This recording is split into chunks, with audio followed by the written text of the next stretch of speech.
Unë edhe njerë deklaroj shqiptarve se në mënyrë absolute,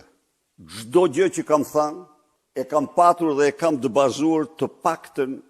në 2 ose më shumë burime. Unë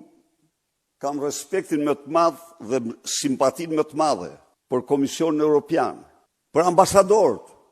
për përfaqësues të vendeve anëtare, por në mënyrë absolute, nuk ka dhe nuk mund të ketë gjë në botë që më pengon mua, të denancoj atë çka unë e konsideroj të papajtueshme, të padrejtë, dhe nuk kam ndërmend tani të ndalem në këto komente, në zinxhirin e komenteve, por edhe një herë them se dhe të jap shembuj, të jap një seri shembujsh. Nuk kam asnjë dëshirë të polemizoj, sepse u thash kam respektin më të madh, si për Komisionin Evropian, për Parlamentin Evropian, për përfaqësues të vendeve anëtare. Po s'mund të pajtohem kur me akte të papranueshme.